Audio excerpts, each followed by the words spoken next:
an unusual clay cylinder, broken into several fragments and inscribed in cuneiform script, represents the most powerful symbol of religious tolerance and multiculturalism in the ancient world. I am Cyrus, king of the four quarters of the world. I sought the safety of the city of Babylon and all its sanctuaries. As for its population, I soothed their weariness and freed them from their bondage. Cyrus the Great is the visionary who is globally revered for this cylinder, heralded by many to be the first declaration of human rights. Yet this ancient cylinder is only a part of his celebrated legacy.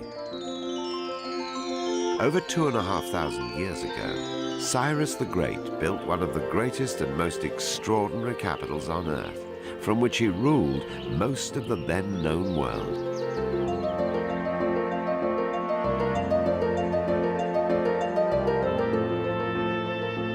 His capital city was called Pasargadae.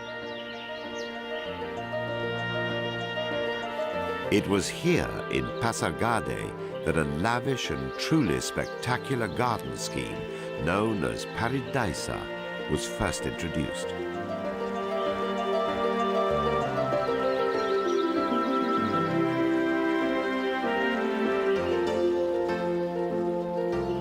The evocative Persian word Paradise, meaning a luxuriant garden, was later to be transcribed into Greek and Latin to become the word we still use today, paradise.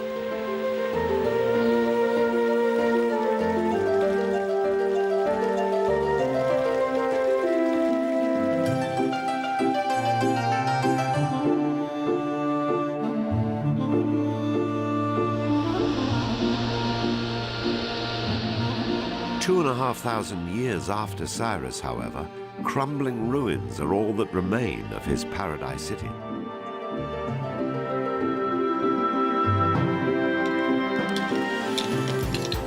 Yet today, with the help of collective archaeological excavations, predominantly those conducted by Professor David Stronach between 1961 and 1963, and modern geomagnetic surveys carried out by joint Iranian and French experts, we can see Pasargadae in ways that were never possible before.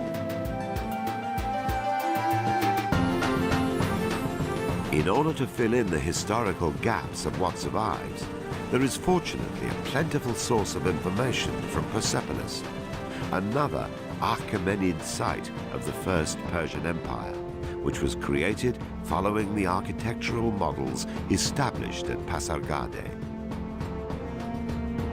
Also, large collections of magnificent artifacts from that period are displayed at many museums around the world.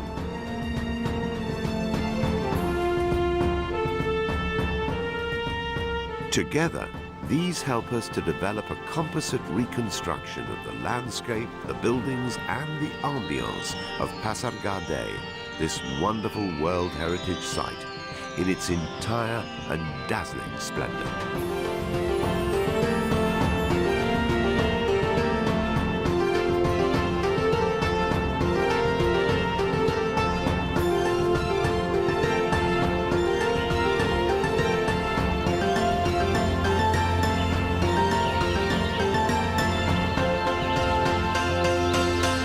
Recreating Pasargadae, Cyrus the Great's paradise.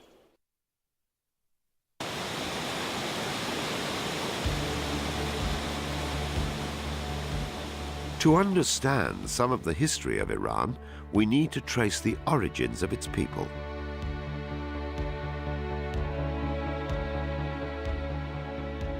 The Iranians were one branch of the Indo-European population who inhabited the Eurasian plains.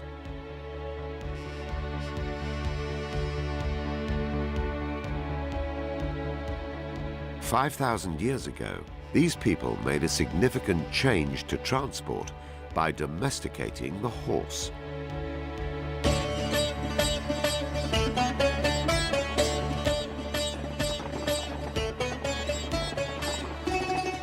This enabled them to move faster, travel further, and settle in distant lands such as Europe, northern India, and Iran.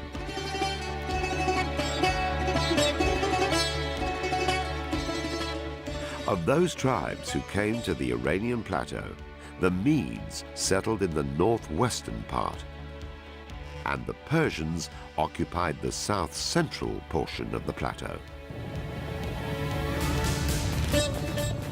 It was the union between the Medes and the Persians that radically changed the course of history in the ancient world. The man who unified them was Cyrus. In time, he became known as Cyrus the Great.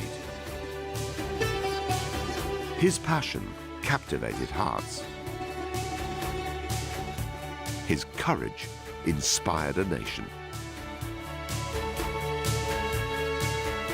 Within 11 years, Cyrus and his people had created an empire which spanned across 3 continents. In fact, this was the largest empire the world had ever seen.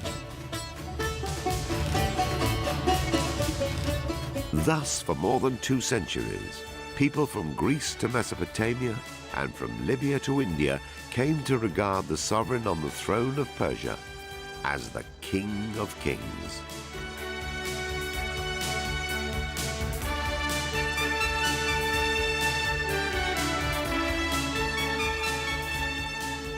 Ahead of his time, Cyrus the Great's extraordinary vision of a society based on religious and cultural tolerance inspired the foundation of a fabulous empire.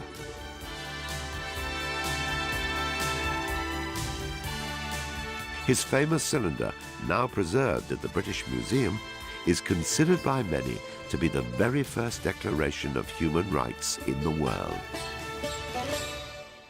The Cyrus Cylinder was inscribed on the orders of Cyrus after he captured Babylon in 539 BC. First, of course, he describes how he conquered Babylon. Secondly, and this is perhaps more important, he makes it clear that deported peoples, people that have been brought to Babylon by the king Nebuchadnezzar, were going to be allowed to return home. History is filled with the narratives of kings. They talk about the conquest of peoples. They recite the details of how many cities they've overthrown. Only one king in history at this time, Cyrus, talks about the release of enslaved peoples to go back to their homeland. Amongst these enslaved peoples were the Jews in Babylon.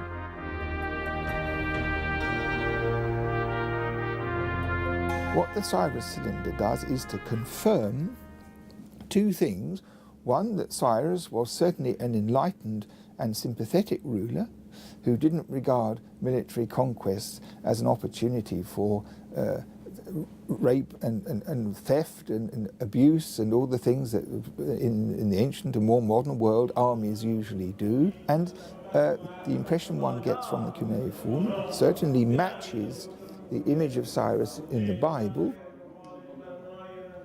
כה אמר אדוני למשיחו לכורש, אשר החזקתי בימינו, לרד לפניו גויים. Cyrus introduced in the Bible, especially in the book of Isaiah, the only foreign ruler that called my shepherd and my anointed one, Mishichi. It is very positive attitude towards the foreign ruler, and we do not have any match for it in the entire Bible. Thus the Lord said to Cyrus, his anointed one, whose right hand he has grasped, treading down nation before him, ungirding the loins of kings, opening doors before him, and letting no gate stay shut. I will march before you and level the hills that loom up. I will shatter doors of bronze and cut down iron bars. I will give you treasures concealed in the dark.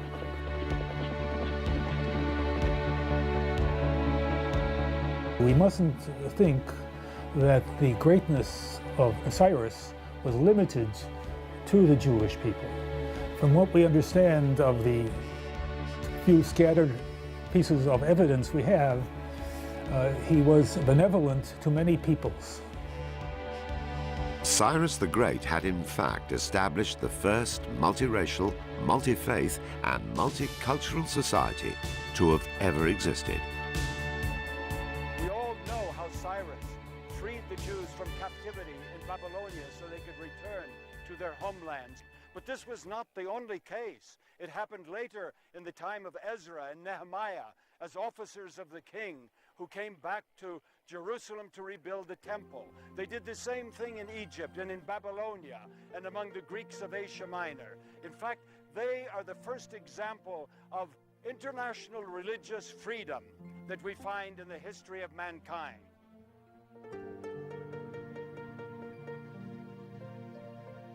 Persian kings must have loved splendid gardens and paid great attention to the conservation of nature. This is most evident in the exceptional design of Cyrus the Great's capital city, Pasargadae.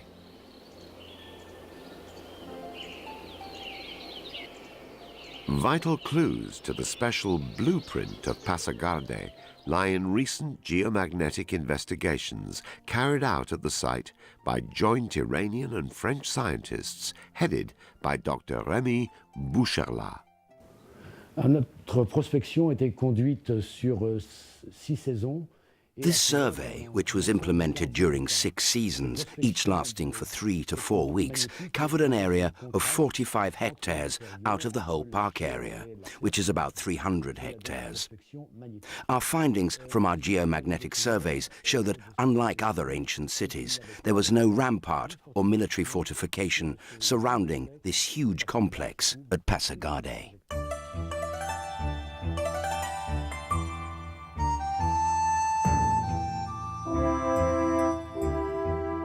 A capital city without fortification was quite unique in the ancient world. Babylon and Persepolis, for instance, had massive fortifications. The round city of Ardashir, the founder of the Sassanid dynasty in Persia, had not just 1, but 3 layers of fortified walls. And the famous city of Bam is another good example that had highly condensed fortifications.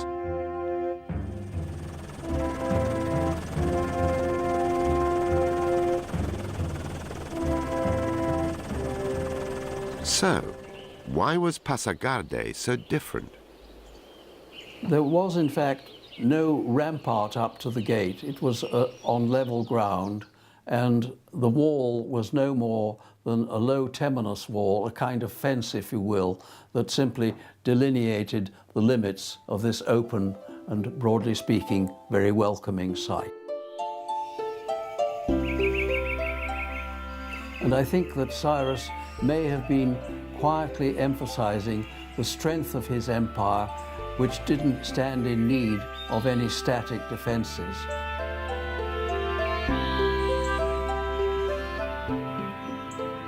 What does this say? No defense necessary. It can be seen and is wanted, it's desired to be appreciated by everyone, but this idea of open access is also profound. Paradise is for everyone.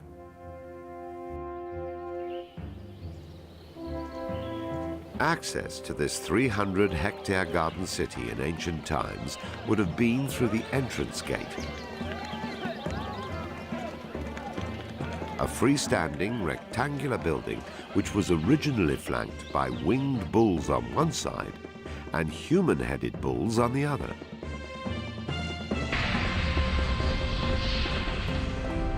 Today, as a result of many earthquakes, torrential rain, savage windstorms, and intense heat, the glory of this wonderful structure is all but gone.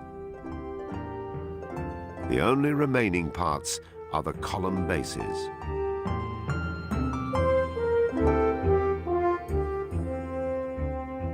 The size of these column bases, however, about 2 by 2 meters, gives us an insight to the extent of the majestic towering roof.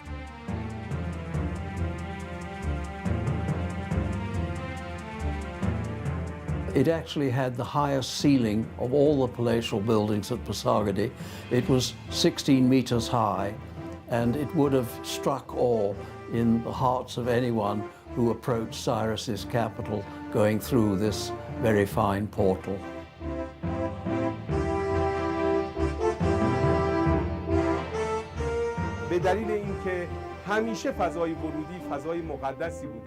Many portals or entrance gates in ancient times displayed sacred symbols. This building also holds the only more or less intact bas-relief at the site, which depicts a sacred being. It is very unique and shows a fusion of the cultural values of that period.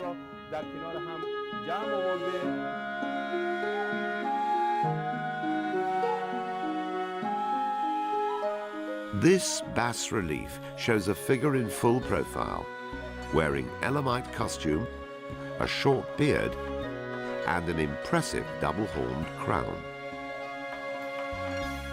And at the top of this relief, there was originally, sadly it's now missing, a trilingual cuneiform inscription in Elamite, Old Persian and Babylonian, which can be translated, I, Cyrus the King, an Achaemenian, and it's thought that this inscription was added in the reign of Darius because it was at that time that the Old Persian cuneiform script was introduced.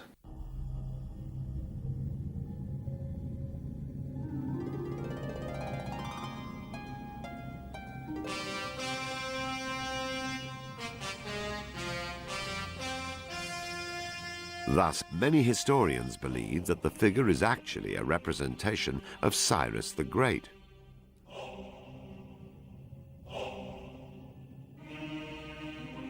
Abul Kalam Azad, the Indian Minister of Culture at the time of Mahatma Gandhi, had adopted the view that Cyrus could be Zul-Karnain, or the Lord of the Two Horns, as mentioned in the Quran.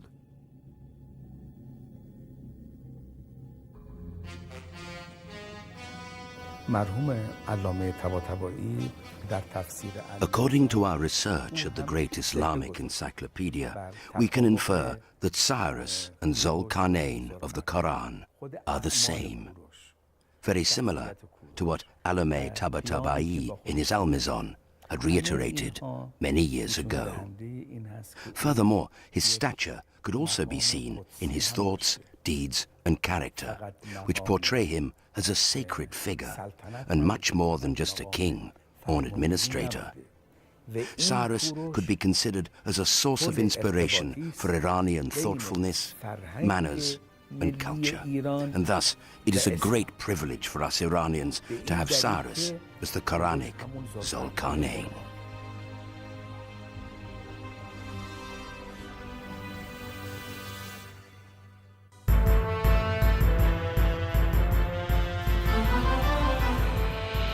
The outer entrance of the tall portal that held the Cyrus relief was flanked by a pair of winged, human-headed bulls, emphasizing the possibility that this entrance gate might have been the forerunner to the Gate of All Nations at Persepolis. In such a vast complex, it was perhaps necessary to use horns or trumpets to notify officials of the presence and movement of dignitaries.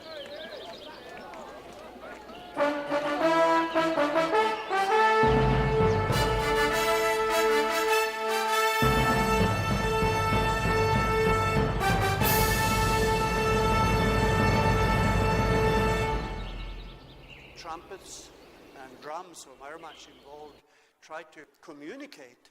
It's used for communications then because it was a very loud instrument. This one is still not very loud. It's only half the size of a modern trumpet.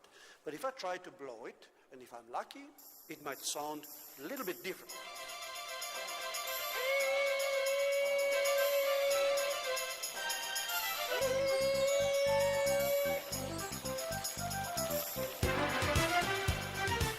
Cyrus had carefully designed his gardens not only to delight the eye, but also to enchant the ear with the sound of gently murmuring water. Thus, anyone passing through the entrance gate was welcomed by a beautiful man-made lake and flowing streams.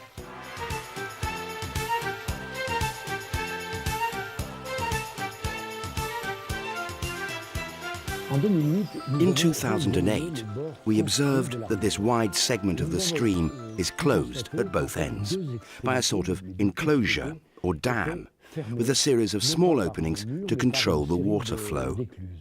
As a result, the stream is in fact transformed into an enchanting man-made lake, 200 meters long and 1.5 meters deep.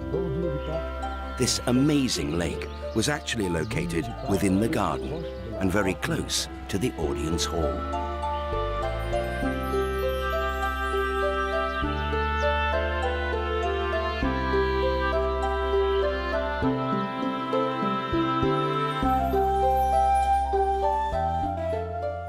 Known for many years as the place of the only surviving intact column at Pasargadae, this palace was most probably built to serve as the primary public venue or audience hall for Cyrus and his court.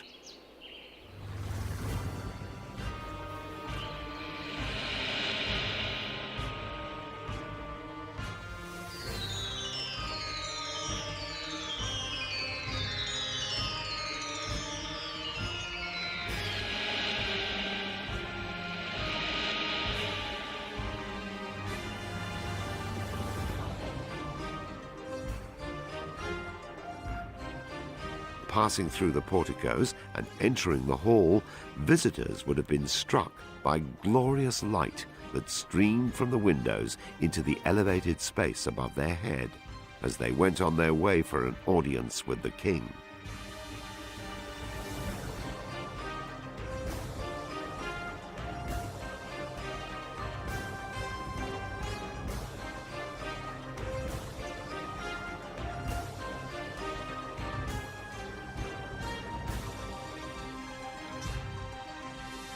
Unfortunately, the gift bearers depicted at this palace are now extensively damaged. The best surviving portrayal of gift bearers to the Achaemenid court, however, can be found at the eastern portico of the Apadana Palace at Persepolis. This portico is adorned by exquisite reliefs of 23 groups of gift bearers.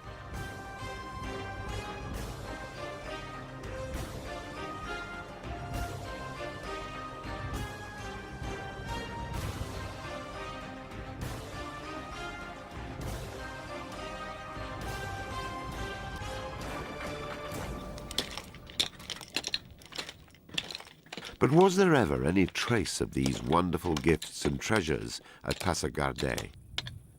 One particular memory I have of Pasargadae is when we were excavating one of the small garden pavilions, and it was within 3 days of the end of our third and last season at the site. I realized that there was this broken water jar which was standing still filled with earth, and much too quickly I began to excavate the jar myself, and I pulled out one root, a second root, and the third root was the handle of a beautiful silver spoon with a swan's head at the end, and it really was a very exciting moment indeed. Following the discovery of the silver spoon, many other treasures were found. Around 1,000 precious items in all. Outstanding amongst them are 2 gold bracelets with ibex head terminals and 3 pairs of earrings. And it's good to have confirmation that there was this valuable jewelry in circulation in the Persian Empire, because we know from the reliefs at Persepolis, from the Apadana reliefs, wonderful items of jewelry were presented to the king by delegations from all around the empire.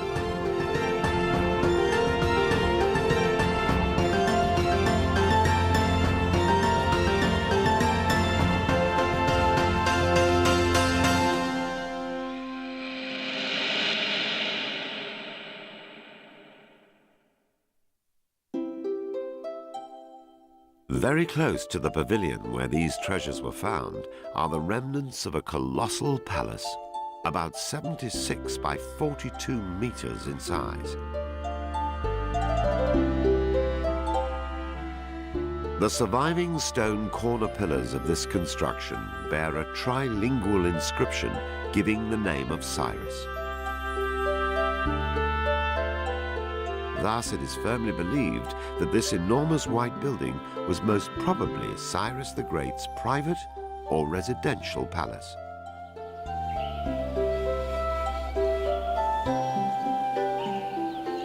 From Hertzfeldt's field notes preserved in the Freer Gallery in Washington, D.C., we know that several fragments of curved painted plaster were found in the innermost private palace of Cyrus at Pasargadae. These fragments are distinguished by running spirals, triangles, and lozenges. Based on these findings, the interior design of Cyrus the Great's residential palace could have looked similar to this reconstruction.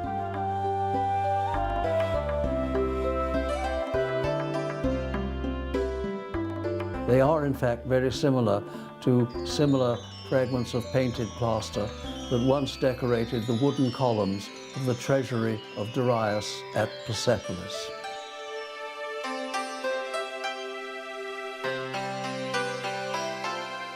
Four reliefs once decorated the black limestone vertical jambs of the 2 doorways connecting the central hall with the porticos. A brief trilingual inscription labels the royal figure as Cyrus the Great King and Achaemenid. All the inscriptions in Pasargadae are trilingual, another good indication for the multilingual and multicultural aspect of the empire. Sadly, there are no depictions of the royal family, especially the Queen, in the palace. But a rare Achaemenid seal imprint does offer some clues. These seals were used in antiquity to be rolled or to be stamped on various objects, mainly jars and on doors, stamped onto lumps of clay. We try to replicate that here. I can now roll the seal, and in this case I have what we call a heraldic scene of 2 animals on either side of a tree. A similar imprint captures an exceptional moment when an attending girl offers a bird to an enthroned queen, while a crowned princess standing in front of an incense burner is also present.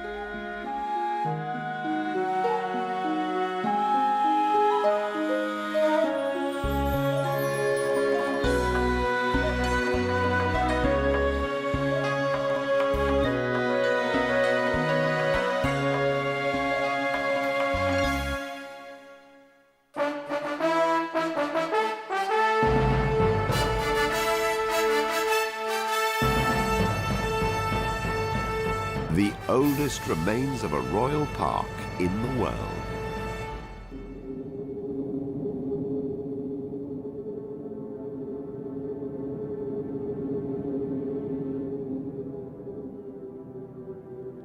Since most of the Iranian plateau is located in an area which is relatively arid, the most precious element has always been water.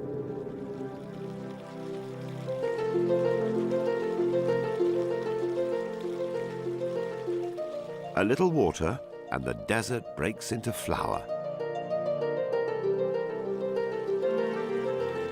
Such beauty as arises from shade and the purling of water is all that the Persian requires, wrote Lord Curzon, who travelled through Persia extensively during the 19th century.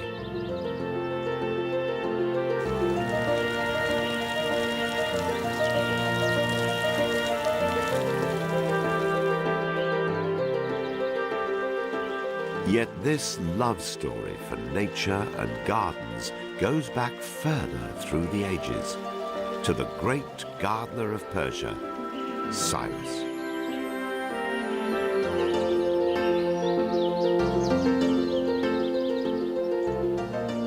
Over 2,500 years ago, the Persians created the largest empire the world had ever seen.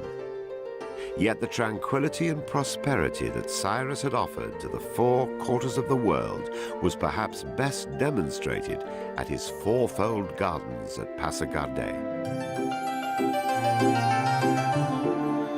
Part of the royal park was beautifully enhanced by a system of stone-lined water channels and basins that can still be seen today. Altogether, they cover a length of over 1 kilometer.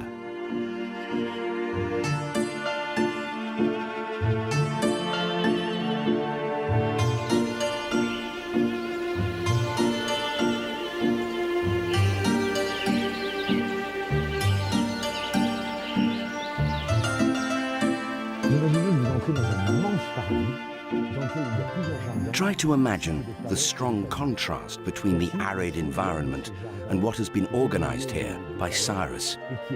You are entering a huge paradise with several verdant gardens. You are surrounded by stone canals with square basins at regular intervals, which are the oldest remains of a formal park so far found in the world.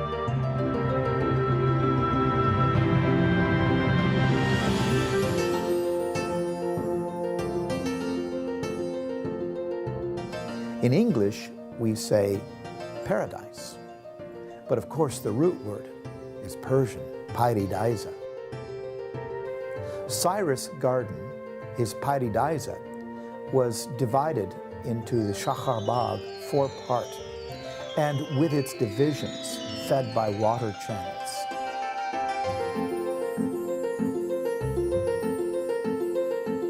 Remains at the site of the residential palace clearly show that the royals and their guests enjoyed the invigorating landscape from a special low bench that ran around the main portico,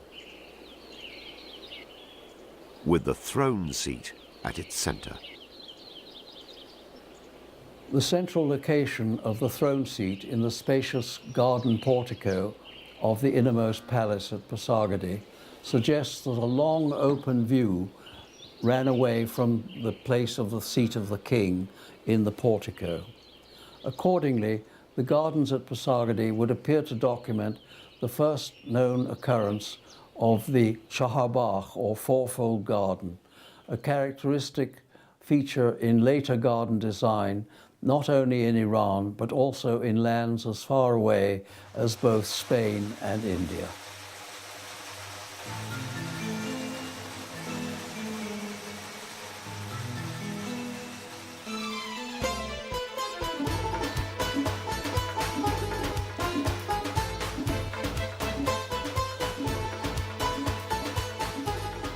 An answer to the question of what actually grew in the Pasargadae gardens has often eluded the archaeologists, because the land has been ploughed many times during all these centuries. Cypress and palm trees are very likely to have existed there, as can be seen on Persepolis reliefs. But perhaps they also had a great variety of fruit trees gathered from far afield, all of which would have reflected the extent of Cyrus the Great's empire.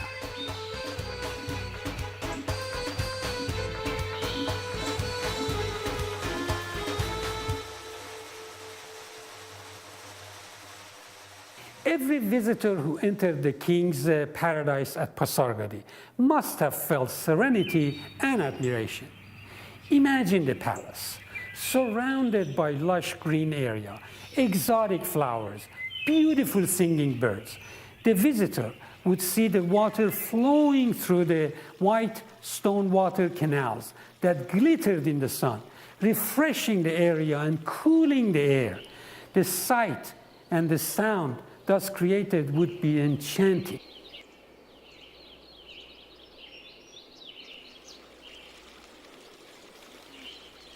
All these things make a garden to be the perfect sensory paradise.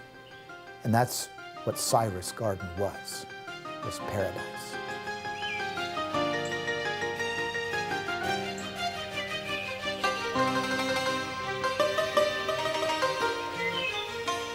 Cyrus the Great's Paradisa symbolized paradise on earth, and in a way showed the king's yearning for nature and life itself.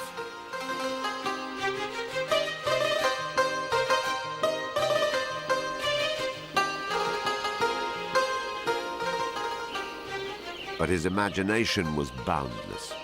Thus, many other colossal buildings were created at his capital city.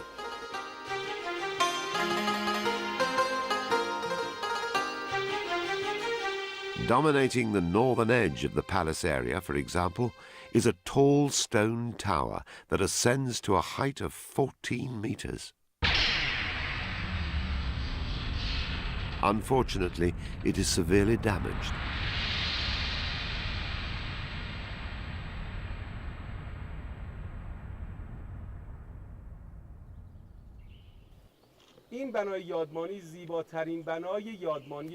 This monumental building must have been one of the most beautiful monumental towers of the Achaemenid period. A similar tower was also constructed after this one at Nakhche-Rostan, which is today known as the Cube of Zoroaster. The masonry of the building consists of finely cut blocks of stone laid without mortar. It has 3 rows of false windows on 3 sides of the building and an imposing staircase on the entrance facade, which probably demonstrate its revered function at that period.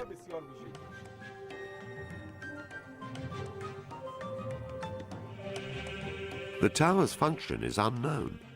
It may have had some holy meaning, perhaps used for funerary purposes, or even as an exalted shrine to hold a sacred fire.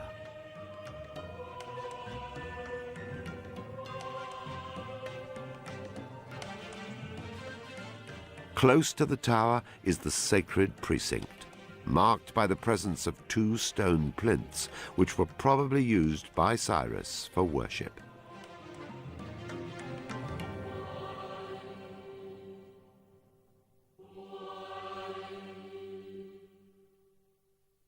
Some historians argue strongly that Cyrus was a Zoroastrian, following a religion and philosophy based on the teachings of the Iranian prophet Zoroaster.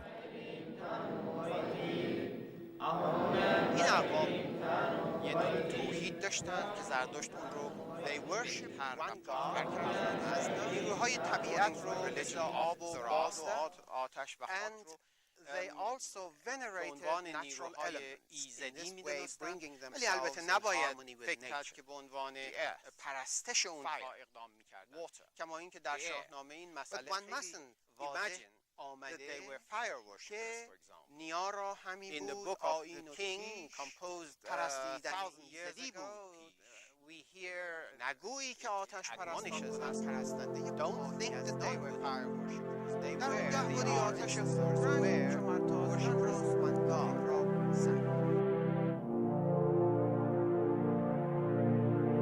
Whatever his religious beliefs may have been, Cyrus the Great, this true Prince of Persia, appears to have initiated a general policy of permitting religious freedom throughout his dominion. The best source that depicts this tolerant character is the Old Testament. Cyrus mentioned 22 times in the Hebrew Bible. 15 times in Ezra, 2 times in Chronicles, 2 times in 2nd Isaiah, and 3 times in the book of Daniel. The picture of Cyrus in the Bible really is extraordinary, who is regarded in Jewish tradition as this wise, ideal king, as this savior figure, as great a king as King Solomon, for example. Interestingly, at Pasargadae, this great stone platform is today known as the throne of the Mother of Solomon.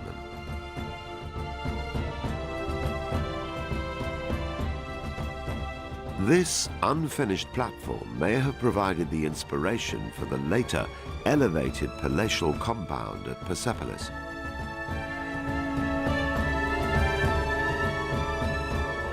The buildings that were created here, however, may be associated with the storehouse mentioned on clay tablets discovered at Persepolis.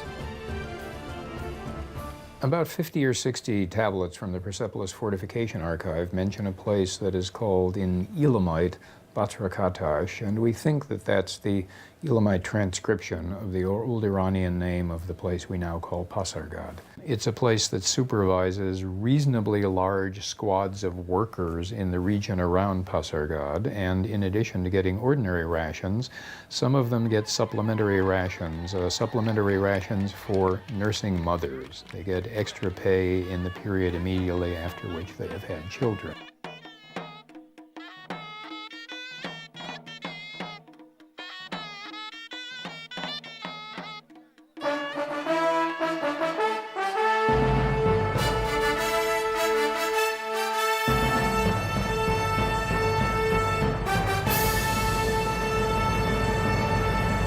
Cyrus the Great's legacy.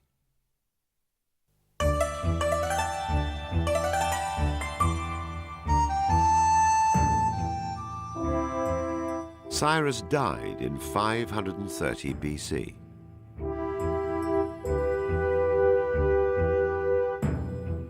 Since then, his resting place has been the central attraction for visitors to Pasargadae.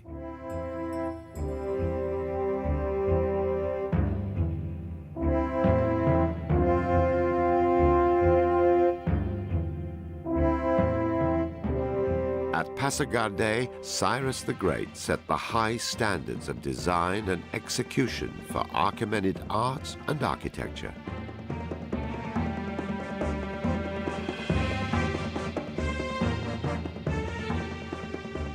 His achievements were a true benchmark for future designers and architects to hold on to for centuries. The columned hall, for which we've got such good evidence at Pasargadae, became the typical architectural model of the Persian Empire. And we see the best examples of the columned hall at Persepolis.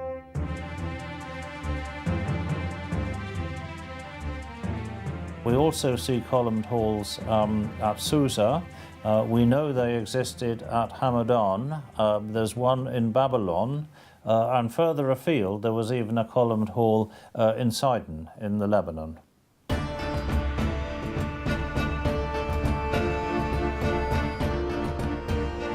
Even after his death, Cyrus the Great's vision lived on. His successors created some of the most astonishing feats of civil engineering the world had ever seen. Everyone has heard of the Suez Canal, but has anyone heard of Darius Canal?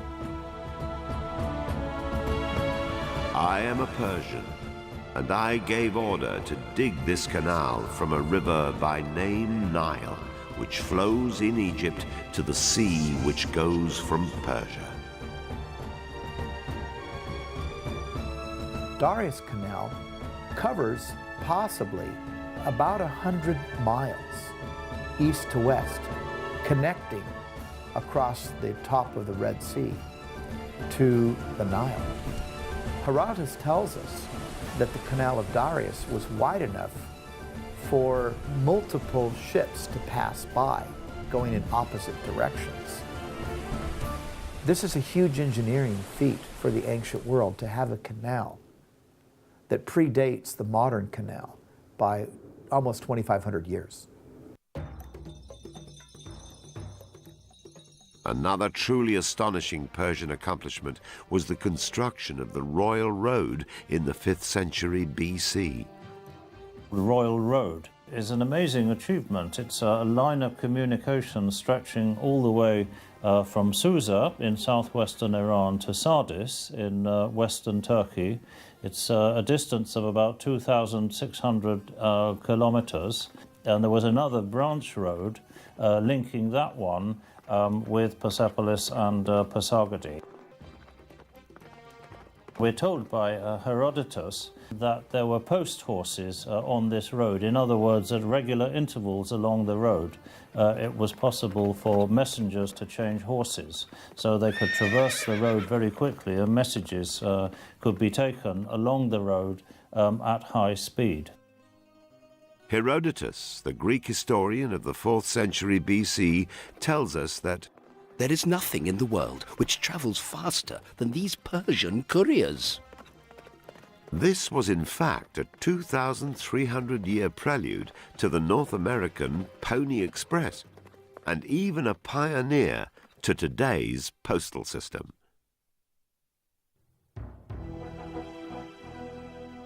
But Cyrus the Great's most significant legacy was the empire itself.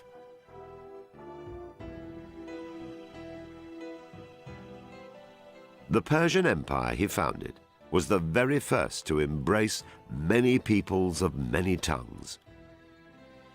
But the Achaemenids could not have held together their vast, heterogeneous domains by force alone, and much of their strength was drawn from a sophisticated governmental and administrative structure, and above all, an unprecedented tolerance for the laws, traditions, and religions of all their subject peoples that few great powers have ever matched.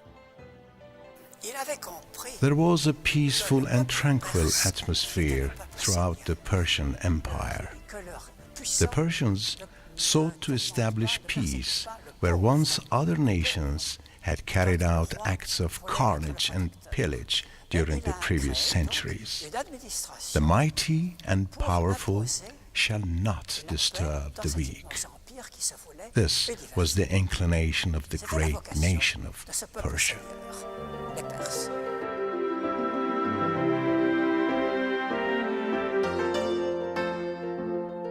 Cyrus the Great's bequest of religious freedom and tolerance was not forgotten. And Xenophon's book about Cyrus, entitled Cyropedia, inspired future generations of world leaders, from Alexander the Great to Thomas Jefferson.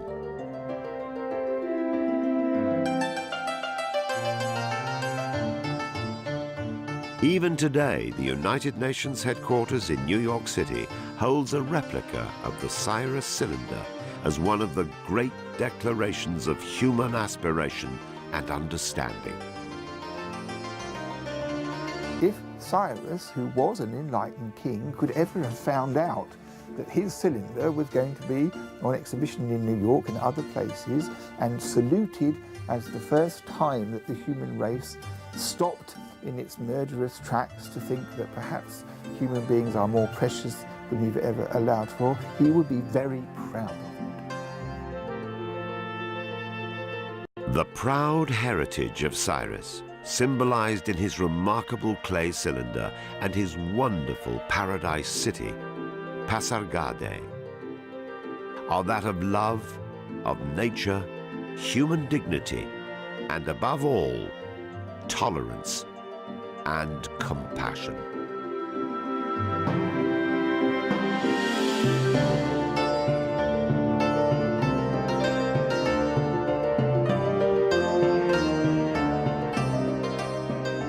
These are indeed the honorable virtues of a truly great man, a true prince of Persia, whose name was Cyrus.